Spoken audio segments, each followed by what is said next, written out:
구두칼을 처음 구매하게 되면 어떤 걸 가장 먼저 해야 할까요?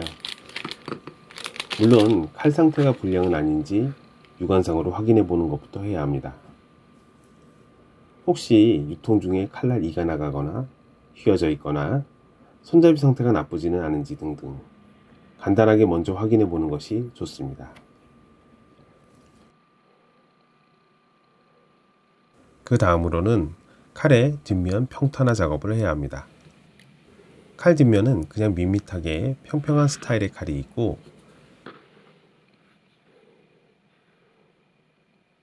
일본식 칼들처럼 대체적으로 뒷면이 오목하게 들어가 있어서 신중하게 평탄화 작업을 진행해야 하는 경우도 있습니다.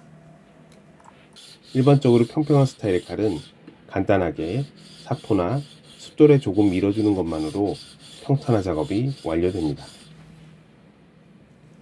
문제는 뒷면이 오목하게 들어가 있는 일본식 칼을 처리하는 것인데 이런 칼들은 칼날 끝부분을 기준으로 몇 미리 정도 평탄화 시켜 주어야 합니다. 뒷면이 입체형이다 보니 생각보다 힘들게 잡아야 하는 경우가 많습니다. 왜 뒷면을 처리해 줘야 할까요? 이 부분을 잡아주지 않고 칼날만 계속 연마하게 되면 나중에 가운데가 움푹 들어간 형태로 칼 모양이 변하게 됩니다. 당연히 이런 칼로 가죽 작업을 하는 것은 정밀도도 떨어지고 PR 작업에서 문제가 생기게 됩니다. 뒷면을 잡기 위한 기본 준비물은 120번에서 400번 사이에 거친 사포, 마무리용으로 1000번 사포, 밑에 받칠 평평한 면을 가진 유리판이나 대리석도 필요합니다. 가능하다면 여분의 사포 하나 정도를 더 준비해 주시면 좋습니다. 사실 조금 더 정확하게 뒷면을 잡기 위해서는 정밀하게 면이 맞춰져 있는 정반이나 아니면 이렇게 평이 이미 잘 맞아 있는 돌 위에 사포를 올려놓고 사용하면 좋습니다. 물론 사포보다는 평이 잘 맞은 초벌 숫돌을 사용해서 뒷면 작업을 진행하면 더 좋긴 합니다. 모든 걸 다 갖추고 하면 좋겠지만 현실적으로 그렇지 않은 경우가 더 많습니다. 우리는 당장 칼을 사용해야 하기 때문에 낮은 번수 사포를 사용해서 작업을 시작하려 합니다.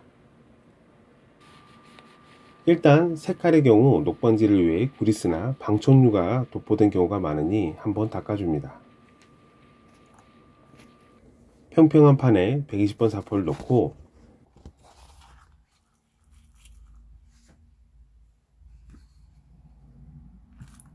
칼 뒷면을 사포에 잘 밀착시킨 다음 손잡이 부분은 위아래로 흔들리지 않도록 가볍게 쥐고 왔다 갔다 하면서 뒷면을 연마해 평탄화 작업을 진행합니다.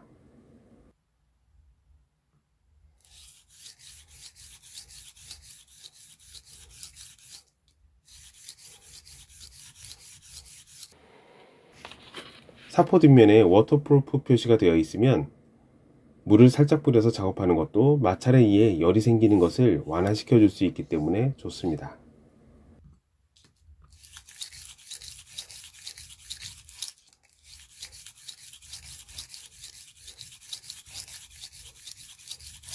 어느 정도 진행하다가 뒷면 상태를 확인합니다. 전체적으로 사포에 어느 정도 갈려 나갔는지 확인하고 다시 사포에 잘 밀착해서 같은 작업을 반복합니다.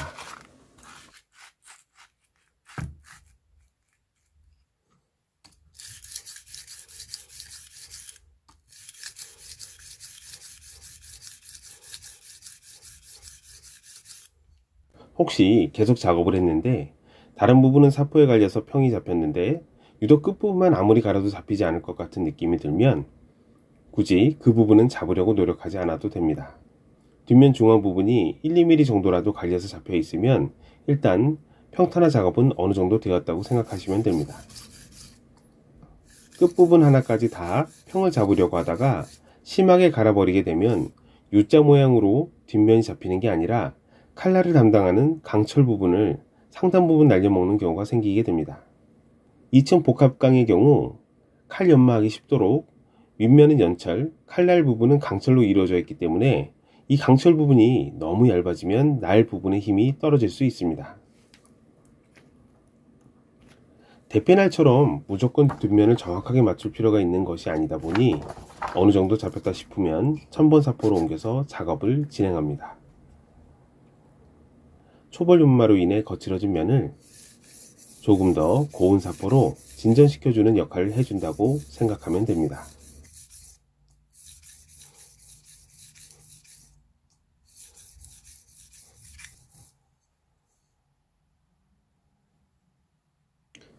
이렇게 뒷면이 잡혔으면 이제 칼날 부분 연마를 해줘야 합니다. 칼날 부분을 잘 보시면 한 각도로 만들어진 칼날이 있는 경우가 있고 이것처럼 이중각으로 칼날이 되어 있는 경우가 있습니다. 가죽공예에서는 굳이 이중각을 사용하지 않습니다. 이중각은 재단하는 과정에서 정밀한 재단을 방해하는 요소가 될 수 있습니다. 이 이중각을 없애면서 또 하나 고려해야 할 요소가 있는데 칼날의 전체적인 각도입니다.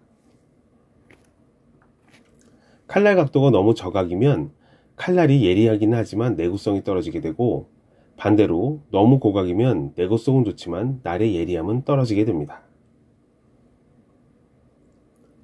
구두칼은 약 15도 전후로 칼날 각도를 맞추는 경우가 많은데 이런 각도기를 사용해서 맞추거나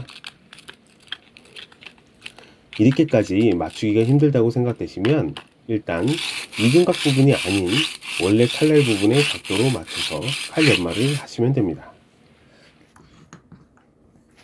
이 각도면 소품 작업을 하는 데는 큰 문제가 없는데 혹시 두께 3mm 이상의 하드레더 작업을 주로 하는 경우라면 칼을 갈 때 살짝 들어서 각도를 조금 고각으로 만들어 주는 것이 좋습니다.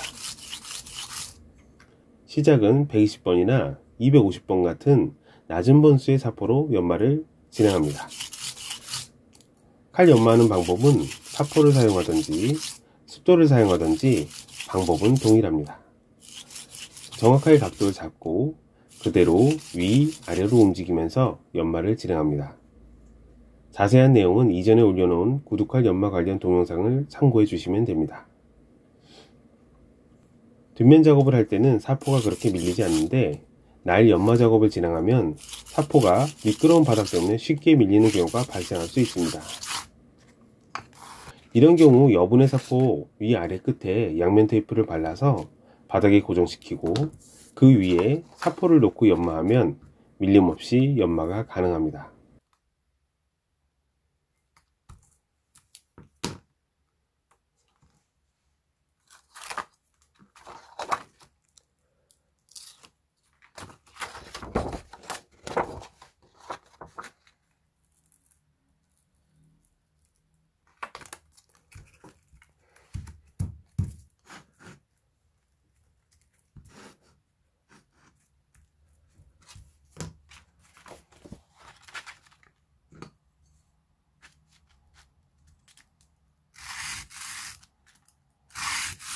다만 사포 두정이 놓여 있다 보니 약간의 평이 깨지는 것은 감수해야 합니다.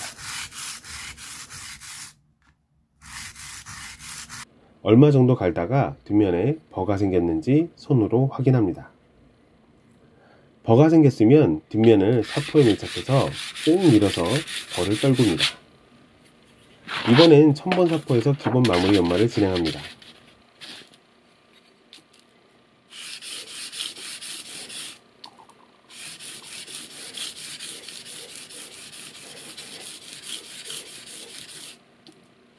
어느 정도 칼날 부분의 스크래치가 정리되고 버가 생기면 다시 버를 날려줍니다. 자, 이제 가죽을 잘라볼 시간입니다. 테스트용 가죽을 대고 가볍게 힘을 줘서 잘라봅니다. 잘 잘립니다.